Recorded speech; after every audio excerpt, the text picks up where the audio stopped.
The digital clock on Emma Rodriguez's nightstand glowed 11:47 p.m. when the first crash shattered the peaceful silence of their small Phoenix home. The 3-year-old had been dreaming about butterflies and ice cream when the violent sound jolted her from sleep. Her tiny fingers instinctively reached for Patches, the worn golden retriever stuffed animal that never left her side. Something was wrong, terribly, horribly wrong. Emma's bedroom door was slightly ajar, the way her mother always left it so. She could hear if her daughter needed anything during the night. Through that narrow gap, she could see slivers of the living room, where harsh voices were getting louder and meaner. Her father's voice, usually gentle when he read her bedtime stories, now sounded like a growling monster. Her mother's voice was different, too scared and shaky, in a way that made Emma's stomach feel funny. "You can't keep doing this to us." "Miguel," her mother's voice pleaded. "Emma doesn't deserve to live like this. I don't deserve this. Don't you dare tell me what my daughter deserves." Her father roared back, his words slurred and dangerous. "This is my house, my family, and you'll do what I say." Emma pressed Patches closer to her chest, her heart beating so fast it felt like hummingbird wings against her ribs. She had heard these scary voices before, always at night when she was supposed to be sleeping. But tonight felt different, angrier, more frightening than ever before. Another crash echoed through the house, followed by the tinkling sound of broken glass. Emma's curiosity overcame her fear, and she slipped out of her small bed, her bare feet silent on the cold hardwood floor. Clutching Patches tightly, she crept toward the door and peered through the crack. What she saw would be burned into her memory forever. Her father stood in the middle of their living room, his face twisted with rage, holding a broken beer bottle in his trembling hand. Glass fragments sparkled on the floor around him like deadly diamonds. Her mother was backing toward the kitchen, her long black hair disheveled, her favorite yellow blouse torn at the shoulder. Even in the dim light, Emma could see dark marks on her mother's arms, marks that looked like fingers. "Miguel, please," her mother whispered, her hands raised defensively. "Think about Emma. She's sleeping.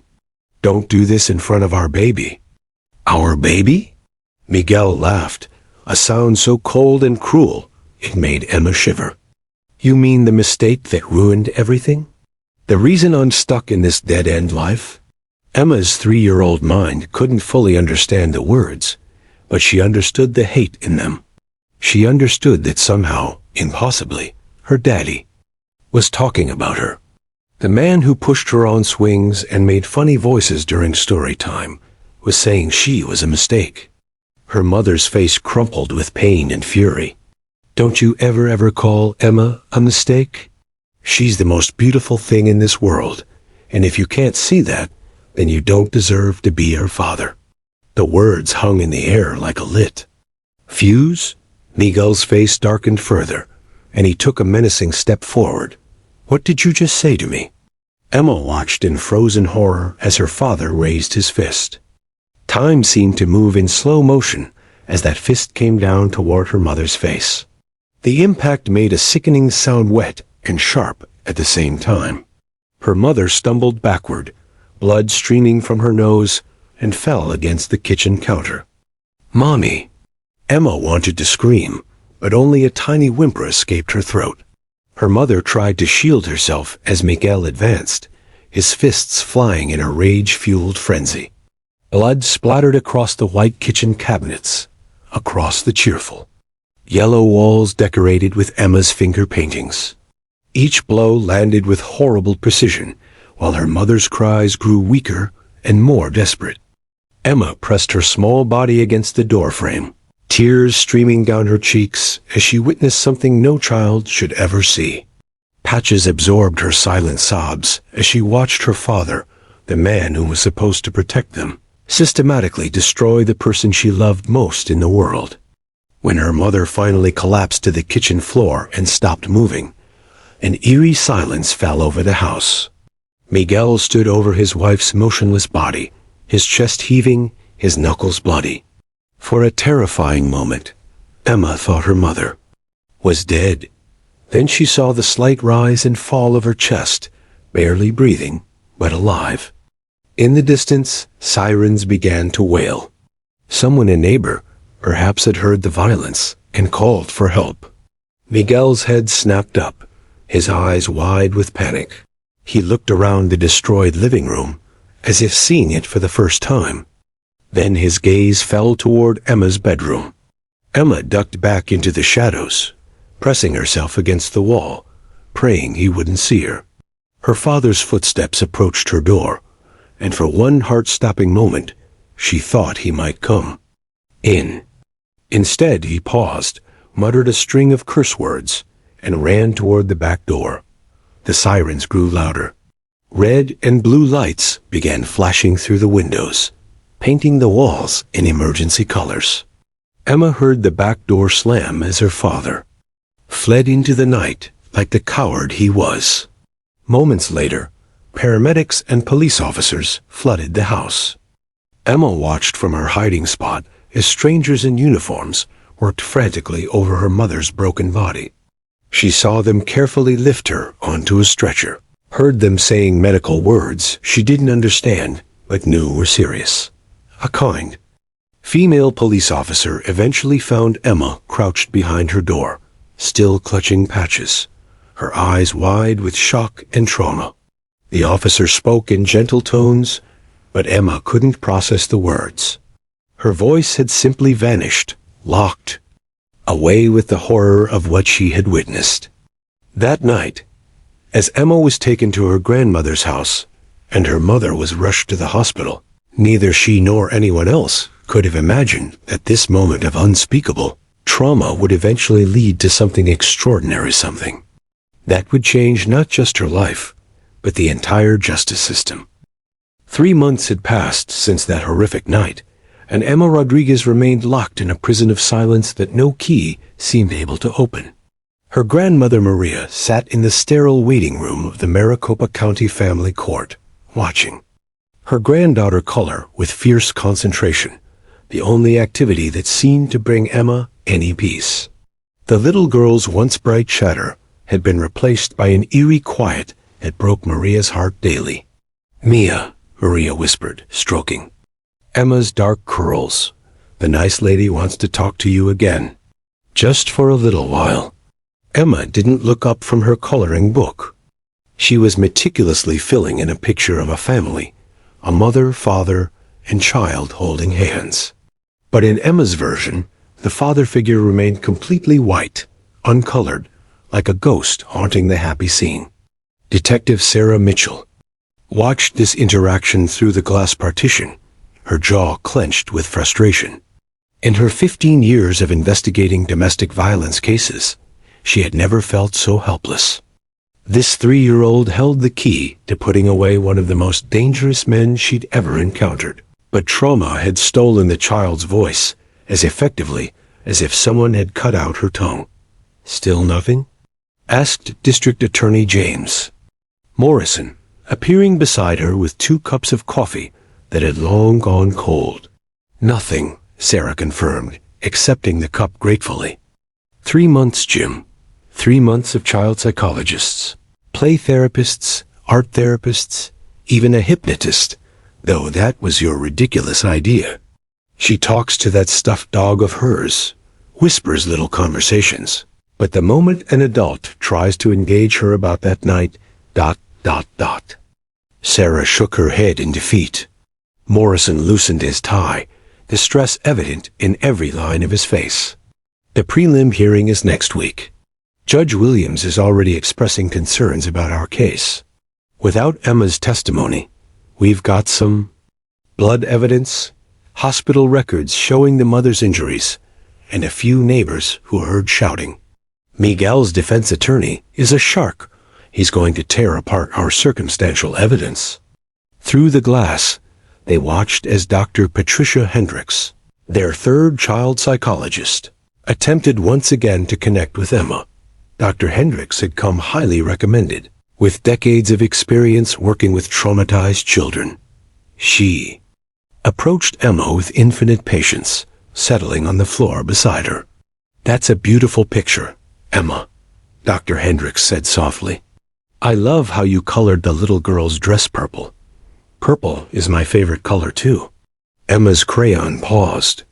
For a microsecond, the only indication she'd heard the comment, before continuing her methodical coloring. "I noticed the daddy in your picture is still white," Dr. Hendricks continued, her voice carefully neutral. "Would you like to tell me about the daddy?" Emma's entire body tensed. Her grip on the purple crayon tightened until her knuckles turned white. Then, in a movement so sudden, it startled everyone watching, she grabbed the crayon and violently scribbled over the father figure until it was completely obliterated by purple marks. The paper tore under the pressure of her frantic coloring. Dr. Hendricks reached out gently. "Emma, it's okay." But Emma was already retreating into herself, clutching patches to her chest and rocking slightly, a self-soothing behavior she'd developed since the trauma.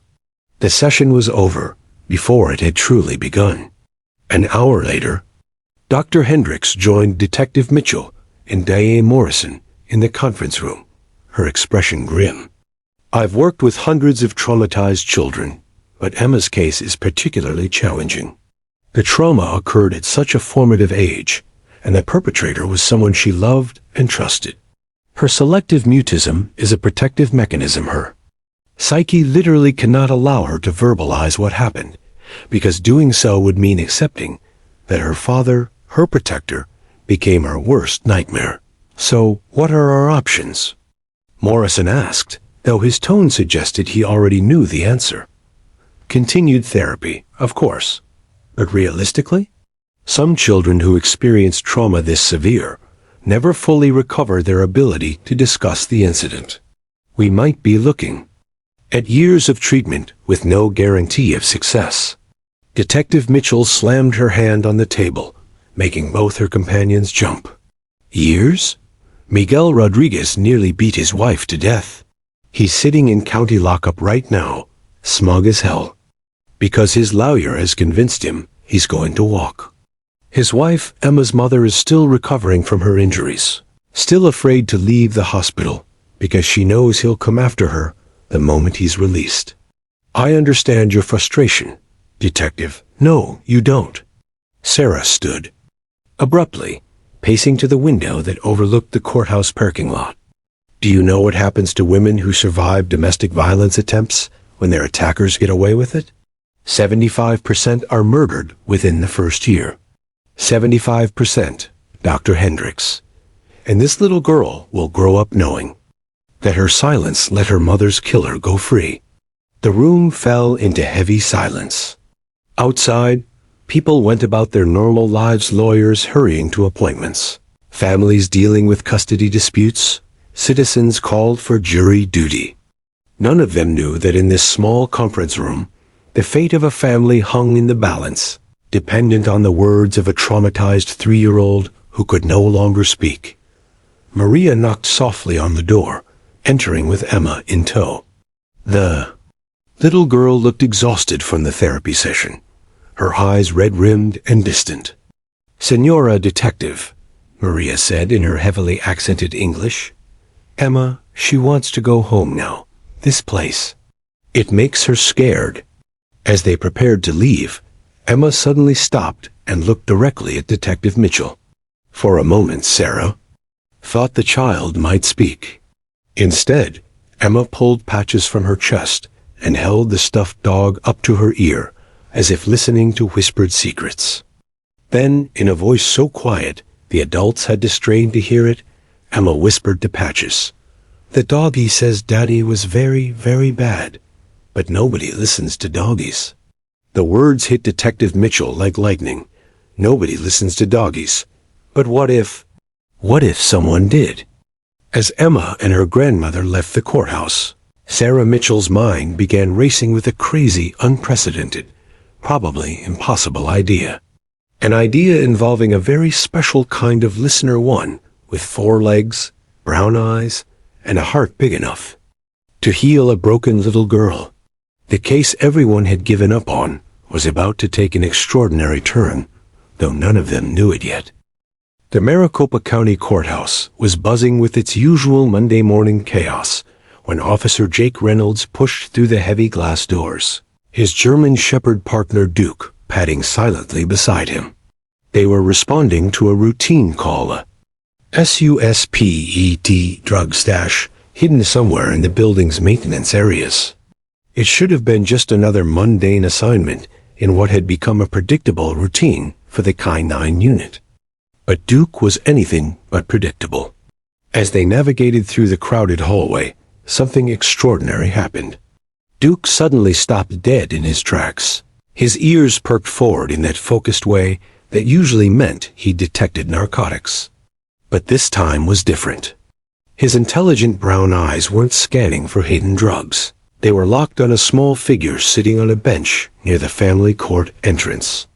Emma Rodriguez sat between her grandmother and a woman Jake didn't recognize, probably another social worker or therapist.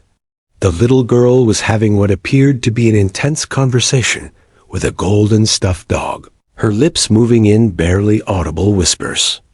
To most people, it would have looked like typical child behavior playing with a favorite toy.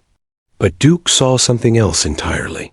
The German Shepherd's training kicked in, but not the drug detection protocols he'd learned with the police. Force, something deeper, more primal, was responding to the waves of pain and fear radiating from this tiny human. Duke had learned to read emotional trauma long before he'd learned to sniff out cocaine. "Duke, what's going on, boy?" Jake murmured, trying to redirect his partner's attention toward their assigned search area. But Duke wouldn't budge. The dog's entire body language had shifted from professional alertness to something Jake had only seen once before, during Duke's previous life as a therapy dog at the Phoenix Veterans Hospital. That seemed like a lifetime ago now. 3 years earlier, Duke had been the star of the hospital's animal therapy program, working miracles with combat veterans who'd returned from Iraq and Afghanistan carrying invisible wounds. Jake himself had been one of those veterans struggling with PTSD after 2 brutal tours of duty.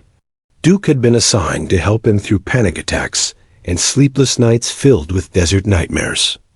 The bond they'd formed was immediate and life-changing. Duke had an uncanny ability to sense emotional distress before it escalated. He could detect the subtle changes in breathing, heart rate, and body chemistry that preceded panic attacks. More importantly, he possessed an intuitive understanding of trauma that no human therapist had ever matched. When the K-9 unit recruited Jake, they'd been skeptical about accepting a former therapy dog.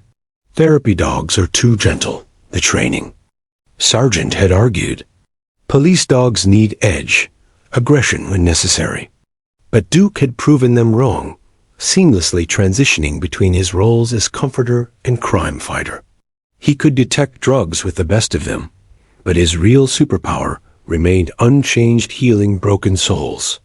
Now, standing in this courthouse hallway, Duke's therapy instincts were screaming.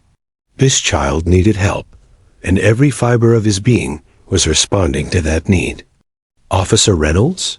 Detective Sarah Mitchell's voice cut through Jake's thoughts. She was approaching from the elevator bank, looking harried and frustrated. "I thought I recognized Duke. What brings you to family court?" "Drug sweep in the maintenance areas," Jake replied, still struggling to redirect Duke's attention. "Though my partner seems to have other priorities at the moment." Detective Mitchell followed Duke's unwavering gaze to Emma on the bench. Something flickered across her face recognition, followed by what looked like a light bulb moment. "That's Emma Rodriguez," she said quietly. She's the witness in the domestic violence case I've been working. The one I mentioned at the department briefing last month?" Jake nodded, remembering the case that had frustrated everyone in law enforcement. A brutal attack, a traumatized child witness, and a defense attorney who was going to walk his client free because the Prosecution couldn't present testimony from their only witness. She hasn't spoken to an adult in 3 months, Detective Mitchell continued, her voice dropping to a whisper. We've tried everything child psychologists, play therapy, art therapy. Nothing works. She only talks to that stuffed dog of hers. As if summoned by their conversation, Emma looked up from her whispered conference with Patches. Her eyes immediately found Duke, and something remarkable happened. For the first time in 3 months, Detective Mitchell saw genuine interest flicker across the child's face. Not fear, not withdrawal curiosity. Duke felt it too. His tail gave the slightest wag, barely perceptible to anyone who didn't know him well. But Jake caught it immediately. Duke was a therapy dog before he joined the force, Jake said slowly, his mind beginning to process an impossible idea. He worked with trauma victims at the VA hospital. Combat veterans with PTSD, specifically. Detective Mitchell's eyes widened. Trauma victims? He has this gift, Jake continued, watching as Emma continued to stare at Duke with undisguised fascination. He can sense emotional pain, respond to it in ways that human therapists can't. I've seen him reach people who'd been written off as unreachable. Like children? He worked with a few military families. Kids who'd been affected by their parents' PTSD. The results were... Jake paused, remembering cases he'd witnessed at the hospital. Miraculous is the only word for it.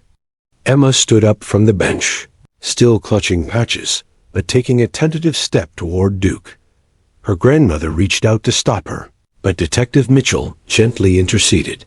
Let her, Sarah whispered. Emma took another step, then another. Duke remained perfectly still, his brown eyes locked on hers with infinite patience and understanding. When she was close enough to touch, Emma did something that made both adults hold their breath. She extended Patches toward Duke, as if introducing her stuffed friend to this real-life dog. And for the first time in 3 months, Emma Rodriguez spoke to a living being other than her toy. Patches wants to know if you're nice, she whispered to Duke, her voice barely audible but crystal clear. Duke's response was perfect. He lowered his head slightly, his tail giving that gentle wag. That said, yes, little one. I'm very nice, and I'm here to help. Detective Mitchell felt tears prick her eyes as she watched the interaction unfold. Emma was actually communicating, not just speaking, but engaging with another living being. After 3 months of silence, a police dog had accomplished in 30 seconds what teams of professionals couldn't achieve. Jake, she said quietly, I need to ask you something that's going to sound completely crazy. But I think Duke might be the key to saving this case and this little girl. As Emma continued her whispered conversation with Duke, introducing him to Patches and explaining in her 3-year-old way why she only talked to toy dogs, Detective Mitchell began outlining the most unconventional legal strategy in Arizona. Courthouse history. Neither of them could have predicted that this chance encounter would revolutionize how the justice system approached child witnesses forever. Judge Patricia Williams nearly spilled her morning coffee all over her mahogany desk when Detective Mitchell's request reached her chambers. She read the motion 3 times, certain she was misunderstanding something fundamental about the English language. You want to bring a police dog into my courtroom to help a 3-year-old witness testify. Judge Williams spoke the words aloud to her empty office, as if hearing them would make them sound less insane. Her secretary, Mrs. Donovan, peeked through the door. Judge Williams? Did you say something about a dog in the courtroom? Get District Attorney Morrison on the phone immediately, Judge Williams replied, rubbing her temples where a migraine was already forming. And cancel my next 2 appointments. I have a feeling this is going to be a very long day. 20 minutes later, her chambers erupted into controlled chaos. Don Morrison sat across from her desk, nervously adjusting his tie while Detective Mitchell paced near the window. Defense attorney Richard Castel had arrived looking like a predator who just scented blood in the water. His expensive suit and shark-like smile suggesting he viewed this as an early Christmas present. "Your Honor," Castel began, his voice dripping with theatrical disbelief. "This is perhaps the most ridiculous motion I've encountered in 23 years of practice. The prosecution is essentially asking to turn your courtroom into a circus. What's next? Clowns to make the witness feel comfortable? A magician to distract from their lack of evidence?" Judge Williams had presided over family court for 15 years, handling everything from bitter custody disputes to heartbreaking abuse cases. She thought she'd seen every legal maneuver, every desperate attorney strategy, every unconventional approach to getting justice for children. But this was uncharted territory. "Detective Mitchell," she said carefully, "explain to me exactly how a police dog is supposed to help our witness testify." Sarah stepped forward, her hands clasped tightly behind her back, a gesture Judge Williams recognized as barely controlled desperation. "Your Honor, Emma Rodriguez has been selectively mute for 3 months. Every therapeutic approach has failed. But yesterday, I witnessed something extraordinary. When she encountered Canine Officer Duke, she spoke for the first time since the assault. She actually communicated." "With a dog," Castel interjected mockingly. "Your Honor, if we're going to allow testimony directed at animals, why not bring in the family cat?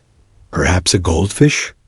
"Mr. Castel," Judge Williams's voice carried a warning edge, "you will refrain from sarcasm in my chambers?"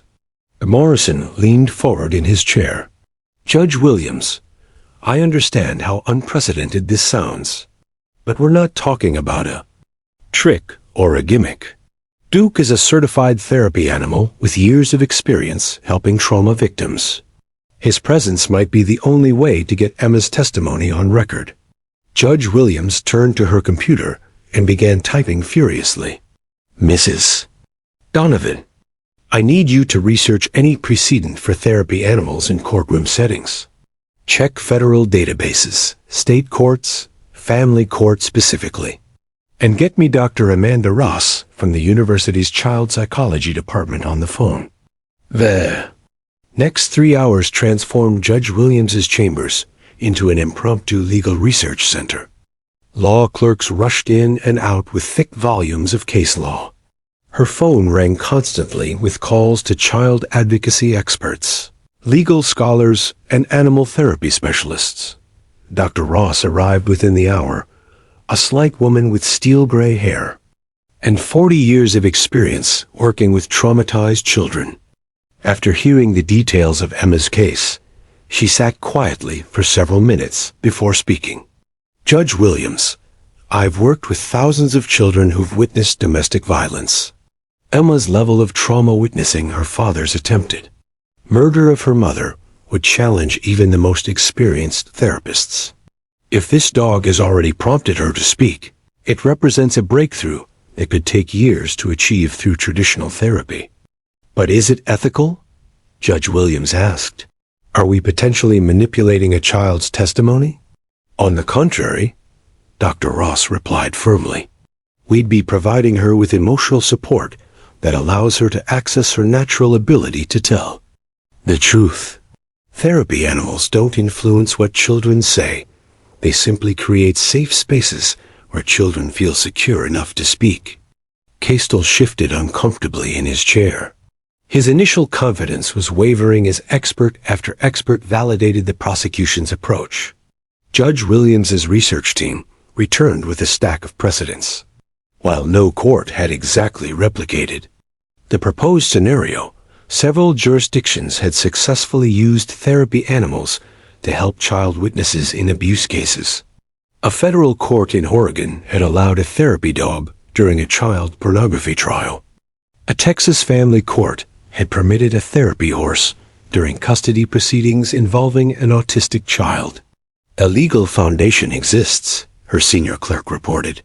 "Broad judicial discretion in family court established precedent for accommodating special needs witnesses and several successful case studies. But Judge Williams wasn't just considering legal precedent. She was thinking about Emma Rodriguez, a 3-year-old girl who'd watched her father nearly beat her mother to death, who'd been silent for 3 months, who held the key to preventing a violent criminal from walking free. At 4:30 p.m., Judge Williams made her decision. "I'm going to allow this," she announced, watching Castel's face flush red with outrage. "But with strict conditions. The dog must remain calm and controlled at all times. Officer Reynolds must be present to handle the animal. The session will be limited to 1 hour maximum. And if at any point the child becomes distressed or the proceedings become disruptive, I will end the testimony immediately." Castel shot to his feet. "Your Honor, I object in the strongest possible terms. This is Mr. Castel, Judge Williams's." Voice cut through his protest like a blade. "Your client is accused of attempted murder. If a therapy dog can help his 3-year-old daughter feel safe enough to tell the truth about what she witnessed, then that serves the interests of justice. Your objection is noted for the record." Detective Mitchell felt tears of relief spring to her eyes. "Thank you, Your Honor. When can we schedule?" "Tomorrow morning, 9 a.m., Judge Williams replied. "I want this handled quickly, before media. Attention turns my courtroom into a zoo." "And Detective Mitchell?" "Yes, Your Honor. This dog better be as special as you claim he is. Because if this goes wrong, it's not just Emma Rodriguez who'll be affected. It's every child witness who might need this kind of accommodation in the future." As the attorneys filed out of her chambers, Judge Williams stared out her window at the setting sun. In her 15 years on the bench, she'd made thousands of decisions. But tomorrow morning, she would either make legal history or become a cautionary tale about judicial overreach. Either way, a 3-year-old girl's voice silent for 3 months was finally going to be heard. The stage was set for something unprecedented in American jurisprudence, and Judge Williams had just lit the fuse. The Maricopa County Courthouse had never witnessed anything like this. By 8:30 a.m., news vans lined the streets outside while reporters clutched coffee cups and adjusted their camera equipment. Word had leaked about the unprecedented hearing. A 3-year-old witness, a police dog, and a judge willing to shatter centuries of legal tradition. Inside courtroom 3B, tension crackled like electricity before a thunderstorm. Judge Patricia Williams entered her courtroom to find it packed beyond capacity. Court officers had to turn people away at the door, lawyers hoping to witness history, social workers curious about the outcome, and reporters who'd somehow sweet-talked their way past security. The gallery buzzed with nervous energy as everyone waited for something that had never happened before in American jurisprudence. "All rise for the Honorable Judge Williams," the bailiff announced, his voice carrying unusual gravitas. Everyone understood they were about to witness either a breakthrough in child advocacy or a spectacular legal disaster. Emma Rodriguez sat in the hallway outside the courtroom, completely unaware that she was about to become the center of a media storm. Her tiny legs swung from the bench as she whispered intently to Patches, her golden stuffed dog positioned carefully in her lap. Her grandmother Maria held her free hand, whispering gentle Spanish words of encouragement that Emma seemed not to hear. Detective Sarah Mitchell paced the corridor like a caged animal, checking her watch every 30 seconds. 3 months of frustration, sleepless nights, and failed attempts had led to this moment. Everything hinged on whether a traumatized little girl could find her voice in the presence of a 4-legged therapist. Officer Jake Reynolds stood quietly near the courtroom entrance with Duke at his side. The German shepherd seemed to sense the gravity of the situation. His ears were perked forward, alert but calm, his intelligent brown eyes scanning the corridor for any sign of distress. Duke had worked with hundreds of trauma victims, but never in circumstances quite like these. "Remember," Jake murmured to his partner, "this isn't a drug search or a suspect apprehension. This is about healing, buddy. Just like the old days. At the VA hospital, Duke's tail gave the slightest wag, as if acknowledging the return to his original calling. At exactly 9 a.m., Judge Williams called the court to session. Ladies and gentlemen, we are here today for a hearing in the matter of the state of Arizona versus Miguel Rodriguez. Before we begin, I want to establish some ground rules. This courtroom will maintain absolute decorum. No cameras, no recording devices, and no disruptions of any kind. Anyone who violates these rules will be removed immediately. She paused, surveying the packed room. What we are about to attempt has never been done in this jurisdiction. We are going to allow a certified therapy animal to assist our witness in providing testimony. I want everyone to understand that this decision was not made lightly, and it has been thoroughly researched within legal bounds. Defense attorney Richard Castel rose from his seat. Your Honor, I must renew my objection to this circus. Mr. Castel, Judge Williams's voice cut through the air like a whip. Your objection has been noted and overruled. Please take your seat. The moment had arrived. Detective Mitchell stepped into the hallway where Emma waited with her grandmother. The little girl looked impossibly small in her white dress with tiny purple flowers, the same dress she'd worn to her mother's birthday party just 2 weeks before that terrible night. Emma, Detective Mitchell said gently, kneeling to the child's eye level. Remember the nice doggy we met yesterday? He's waiting inside to see you and Patches again. Emma's eyes flickered with the first sign of interest anyone had seen in months. She clutched Patches tighter and nodded almost imperceptibly. The courtroom fell silent as the doors opened. Emma entered holding her grandmother's hand, her eyes fixed firmly on the floor. Behind them walked Detective Mitchell, followed by Officer Reynolds and Duke. The German Shepherd moved with professional precision, his training evident in every step, but his demeanor remained gentle and approachable. Emma took 3 steps into the courtroom before she saw him. Duke sat perfectly positioned near the witness stand, his posture calm and welcoming. The moment Emma's eyes found his, something electric passed between them. It was as if the entire courtroom faded away, leaving just a traumatized little girl. And a therapy dog who understood pain in ways humans couldn't. Emma stopped walking entirely. Her grandmother tried to gently encourage her forward, but the child was transfixed. For 30 seconds that felt like 30 minutes, Emma and Duke simply looked at each other across the courtroom.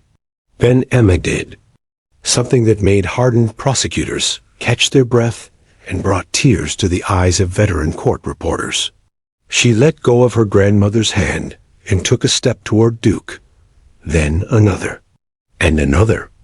The packed courtroom watched in absolute silence as this tiny figure in a flowered dress walked with purpose toward a German Shepherd, who sat waiting with infinite patience. Emma's steps were tentative at first, then more confident as Duke remained, perfectly still, his brown eyes never leaving hers. When Emma reached Duke, she stopped just inches away from his massive head. The dog was nearly as tall as she was while sitting, but somehow his size wasn't intimidating, it was comforting, like a furry mountain of safety in a world that had become terrifying. Emma extended Patches toward Duke, just as she had the day before.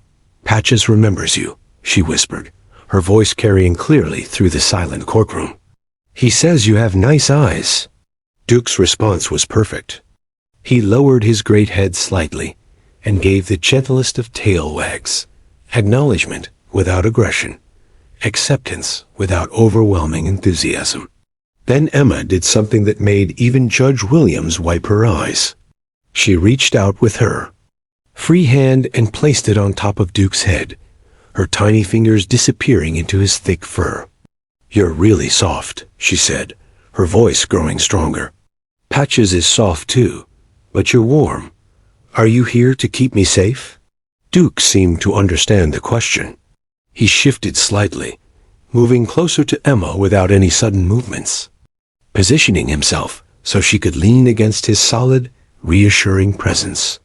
Emma looked around the courtroom for the first time, taking in the sea of adult faces all focused on her. In the past, such attention would have sent her retreating into silence. But with Duke's warmth beside her and Patches in her arms, something had changed. "There are lots of people here," she observed to Duke, as if sharing a secret with her. "New friend. But you're not scared, so I don't have to be scared either." Detective Mitchell felt tears streaming down her cheeks as she watched this breakthrough unfold. 3 months of silence, 3 months of failed therapy sessions, and German Shepherd had accomplished the impossible in less than 5 minutes. Judge Williams leaned forward from her bench. "Emma, would you like to sit near Duke while we talk?" Emma nodded, her hand still buried in Duke's fur. "Yes, please." Patches wants to sit near Duke, too, as court officers arranged a small chair next to Duke's position. Everyone in the courtroom understood they were witnessing something extraordinary. This wasn't just about one case or one testimony. It was about redefining how the justice system could serve its most vulnerable witnesses. The magical moment had arrived, and Emma Rodriguez was ready to find her voice. Emma Rodriguez sat in the small chair beside Duke, her tiny hand resting on the German Shepherd's back, while Patches occupied her lap.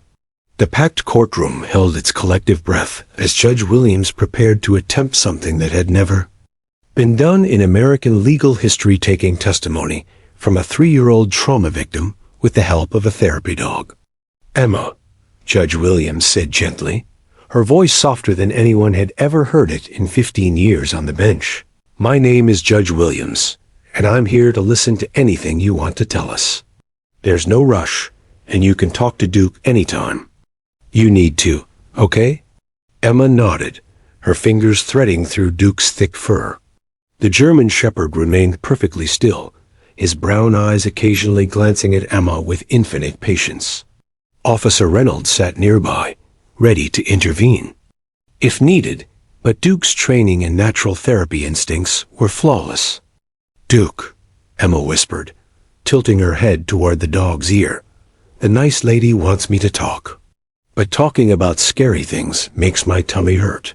Duke responded by shifting slightly, pressing his warm side more firmly against Emma's chair. A gesture of support that every person in the courtroom could see and understand. District Attorney Morrison approached slowly, keeping his movements non-threatening. He'd prosecuted hundreds of domestic violence cases, but none had ever affected him like this one. "Emma, can you tell us about your house? Do you like your house?" "My house has yellow walls in the kitchen," Emma said, speaking to Duke, but loud enough for everyone to hear. "Mommy painted them yellow because she said yellow is happy. But sometimes my house isn't happy." The simplicity and honesty of her words hit the courtroom like a physical force. Several jury members brought in specifically for this testimony wiped their eyes. Even the court reporter, who transcribed thousands of testimonies, had to pause to compose herself. "Can you tell Duke about the night when your house wasn't happy?" Morrison asked carefully. Emma's hand tightened in Duke's fur, and the dog seemed to sense her distress.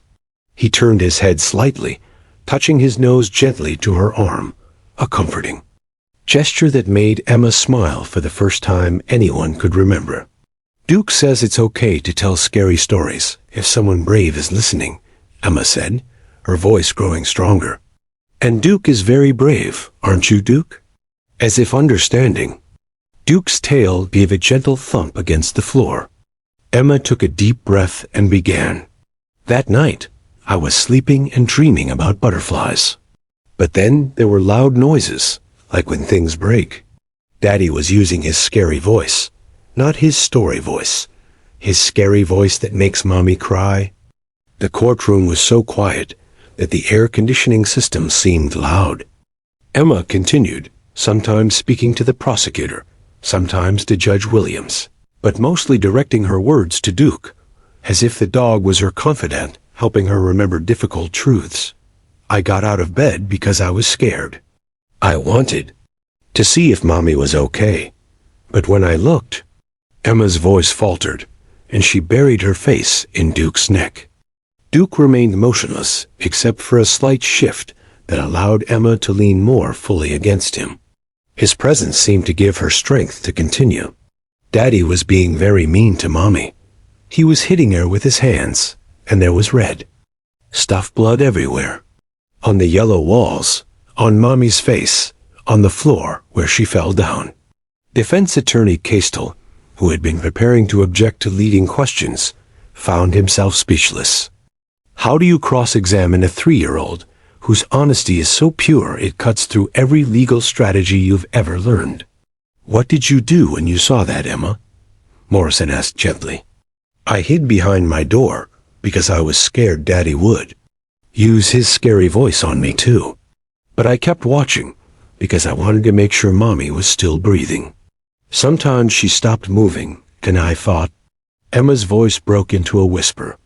I thought she was going to sleep forever like Grandpa did.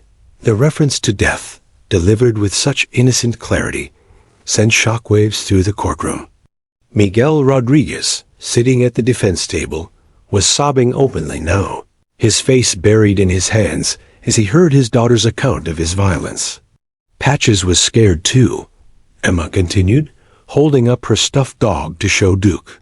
He helped me be brave when the police came.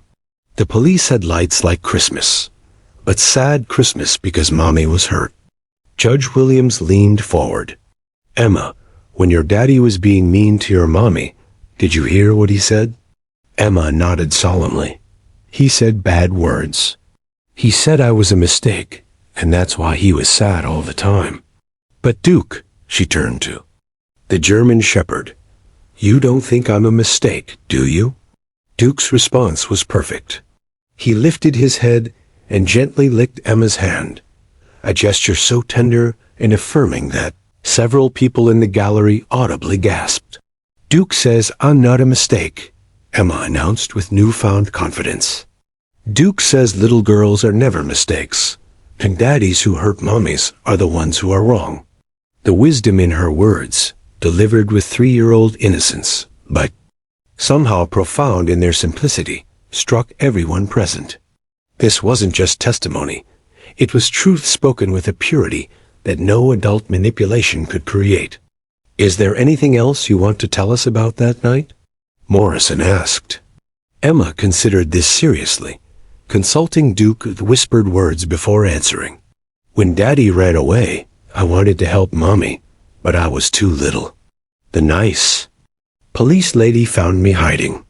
She said it wasn't my fault, but I thought maybe if I had been a better little girl, Daddy wouldn't have been so angry. She paused, stroking Duke's ear thoughtfully. But Duke says it's never little girls' fault when daddies are mean. Duke says some grown-ups have broken hearts that make them do bad things, but that doesn't mean it's okay to hurt people. Judge Williams felt tears streaming down her face as she watched this extraordinary child process her trauma with the help of an intuitive therapy dog. Emma, you've been very brave today. Is there anything else you want to say? Emma stood up and wrapped her arms around Duke's neck in a fierce hug. I want to say thank you to Duke for helping me remember that I'm brave. And I want Daddy to learn how to fix his broken heart so he doesn't hurt people anymore. The forgiveness in her words, not absolution for the crime, but hope for healing, left the courtroom stunned. Even Kastel, the defense attorney, was crying now. Emma Rodriguez had found her voice, and in doing so, she had delivered the most powerful testimony anyone present had ever witnessed. With Duke's help, she had not only provided the evidence needed for justice, but had also demonstrated a capacity for healing that would inspire everyone who heard her story. The silent little girl who had entered the courtroom, clutching a stuffed dog, was leaving as a voice for all traumatized children everywhere. The silence that followed Emma's testimony was deafening. For 30 seconds, the packed courtroom seemed frozen in time as the weight of a 3-year-old's words settled over everyone present. Judge Patricia Williams stared down at her notes, but the page was blurred by tears she couldn't control. In 15 years on the bench, she had never witnessed anything so simultaneously heartbreaking and inspiring. Emma remained seated next to Duke, her small hand still resting on his back while she whispered something private to Patches. The German shepherd hadn't moved throughout the entire testimony, maintaining his therapeutic presence with professional precision. But now, as if sensing that his job was complete, Duke turned his head toward Emma and gave her cheek the gentlest of licks. A final gesture of support and approval.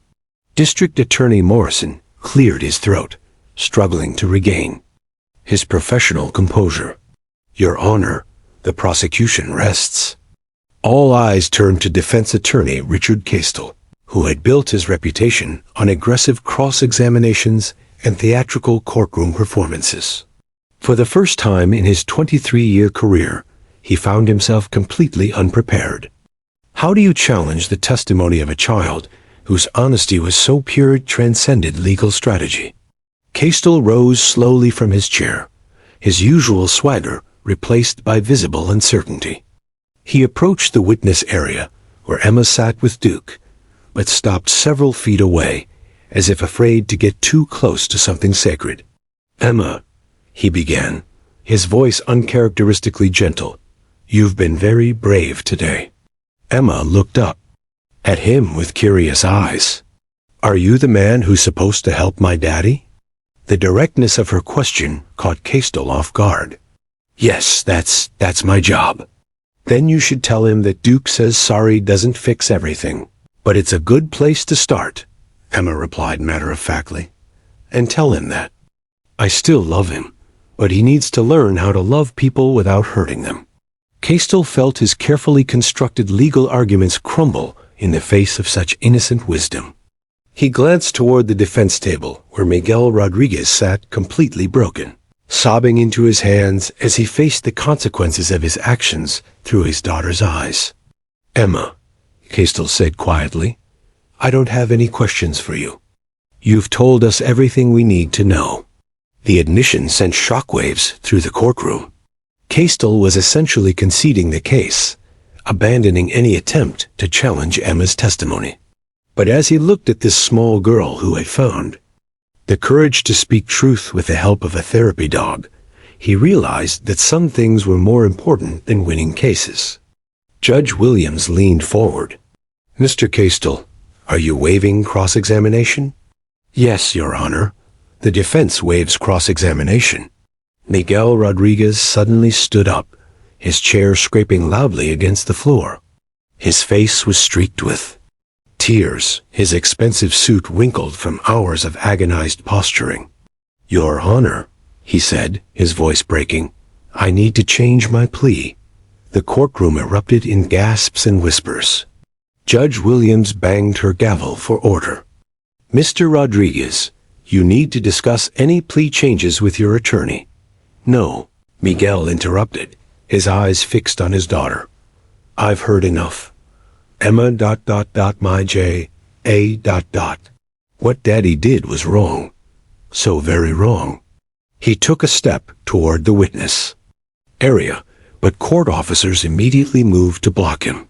Emma looked at her father with the complex mix of love and fear that only an abused child can understand. Daddy, you scared me that night. You hurt Mommy really bad. I know, baby. I know, and I'm so sorry. I'm sick, Emma.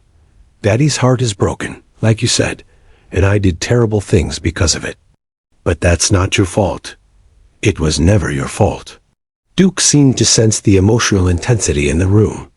He moved slightly closer to Emma, ready to provide comfort if the interaction became too overwhelming. Mr. Rodriguez, Judge Williams said firmly, if you wish to change your plea, we need to follow proper procedures. Castel approached his client, but Miguel was already nodding. I want to plead guilty, Your Honor, to all charges. My daughter shouldn't have to carry this burden anymore. The next 30 minutes transformed the courtroom into organized chaos, as legal procedures were rushed to accommodate Miguel's sudden plea change. During a brief recess, Emma remained with Duke while her grandmother held her other hand. "Abuela," Emma said to her grandmother, "is Daddy going to jail?" Maria Rodriguez, who had been silent throughout the proceedings, finally spoke. "Yes, Mia, but maybe jail will help him learn how to fix his broken heart." When court reconvened, Miguel Rodriguez stood before Judge Williams to officially enter his guilty plea. "Your Honor, I plead guilty to attempted murder in the first degree, domestic violence, and child endangerment. I did everything the prosecution said I did, and worse. My daughter's testimony was completely accurate." Judge Williams accepted the plea, but the real drama came during the sentencing discussion. Miguel's voice broke as he addressed the court. "Your Honor, I don't deserve mercy, but I'm asking not for myself, I'm asking for my daughter. She needs to know that what I did has consequences, but she also needs to know that people can change. I want to serve my time, get the help I need, and maybe someday, if she'll allow it, show her that her daddy can be the man she deserved all along." The agreed-upon sentence was stunning in its comprehensiveness. 15 years in prison with possibility of parole. After 8 years, mandatory completion of domestic violence intervention programs, anger management therapy, and substance abuse treatment. Most importantly, any future contact with Emma would require supervised visitation and approval from Child Services. As the gavel fell, confirming the sentence, Emma stood up and walked over to Duke. She wrapped her arms around the German shepherd's neck and whispered something that only he could hear. Duke's tail wagged once a gentle acknowledgement of whatever secret she had shared. Detective Sarah Mitchell watched from the gallery, tears of relief streaming down her face. 3 months of frustration and failed attempts had led to this moment of complete justice. Not just legal justice, but emotional justice for a little girl who had found her voice and used it to speak truth that no adult manipulation could have.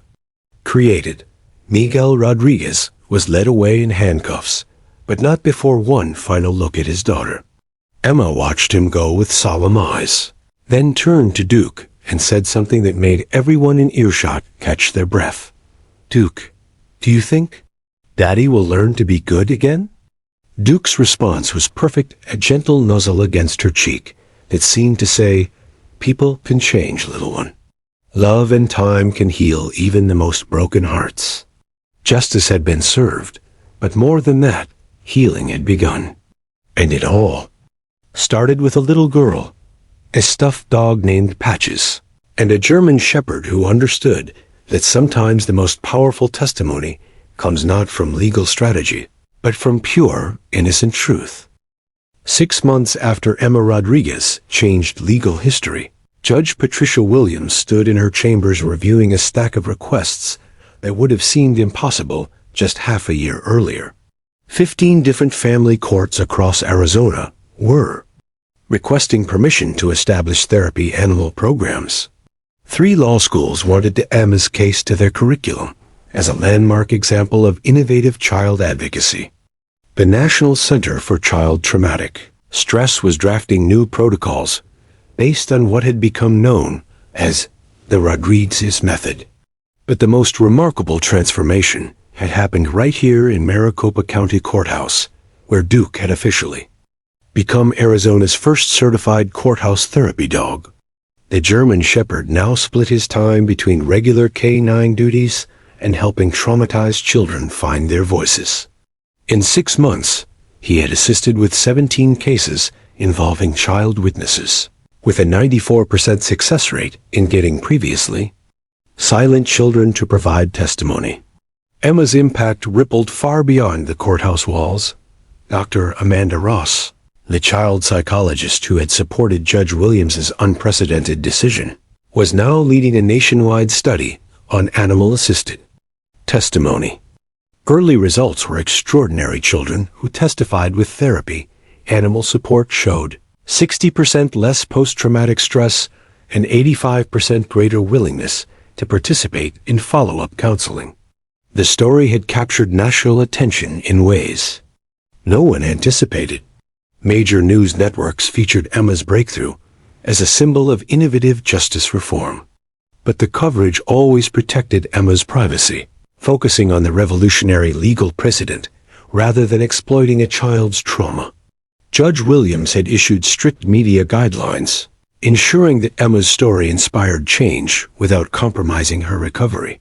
Detective Sarah Mitchell now served as a consultant for the National District Attorneys Association, helping prosecutors across the country implement therapy animal programs. Her phone rang constantly with calls from frustrated investigators, dealing with silent child witnesses.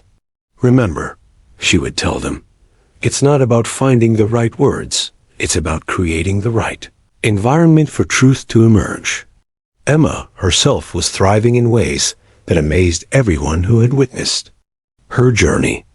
The once silent little girl was now chatty and confident, attending preschool and making friends with the natural ease of a child who had overcome her deepest fears. She still carried patches everywhere, but the stuffed dog was no longer her. Only confidant Emma now talked freely with her grandmother, her teachers, and the therapists who continued to support her healing. Every Tuesday, Emma visited the courthouse to see Duke. These weren't official sessions, just a little girl maintaining a friendship with the dog who had helped her find her voice.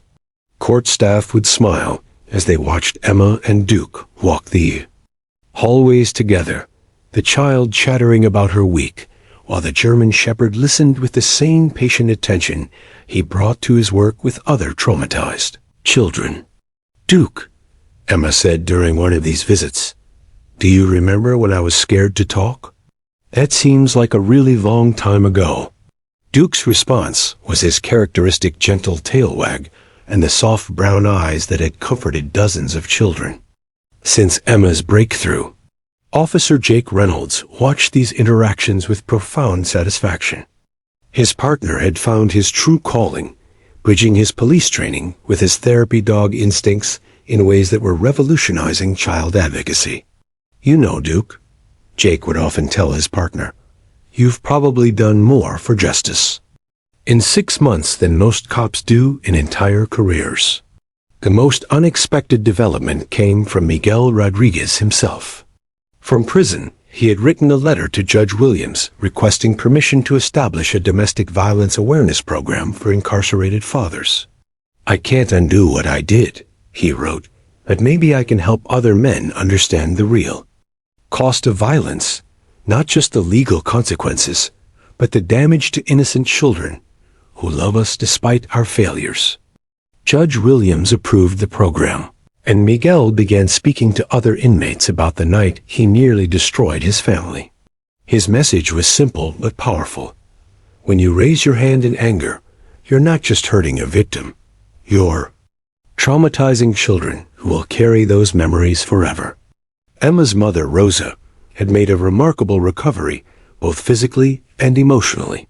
The scars on her face were fading, but more importantly, the fear in her eyes had been replaced by strength and hope. She now worked with a domestic violence prevention organization, helping other survivors navigate the legal system and rebuild their lives.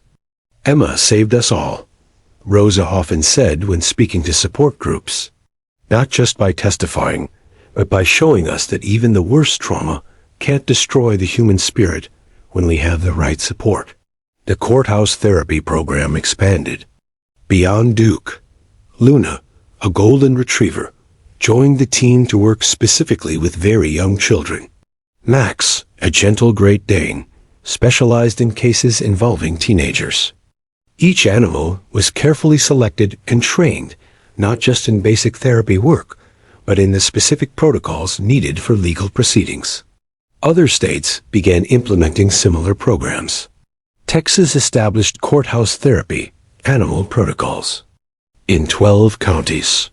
California launched a pilot program in Los Angeles County, Federal courts started exploring therapy animal assistance for child witnesses in immigration cases. Legal scholars debated whether Emma's case represented an evolution in child advocacy or a complete revolution.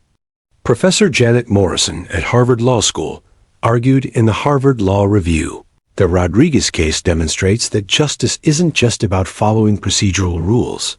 It's about creating environments where truth can emerge and healing can begin.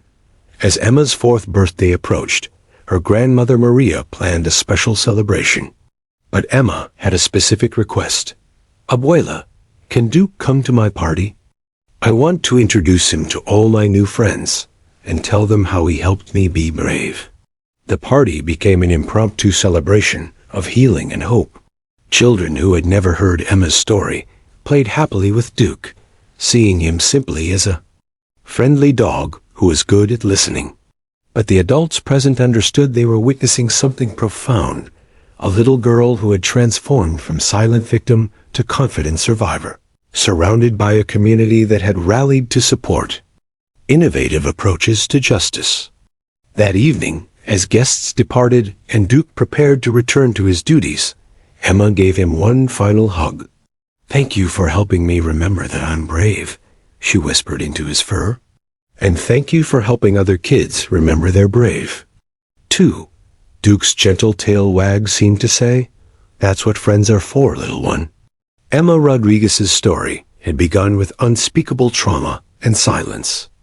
But it evolved into something extraordinary, proof that innovative compassion, combined with unwavering determination to seek justice, could not only heal individual wounds, but transform entire systems. The little girl who once whispered only to a stuffed dog had found her voice, and in doing so, had given voice to countless other children who needed someone to believe in their truth. Her legacy lived on in every courtroom, where therapy animals now helped traumatized witnesses, in every child who found courage through Duke's gentle presence, and in a justice system that had learned to listen, not just with legal expertise, but with open hearts. Emma Rodriguez had changed the world, one whispered word at a time.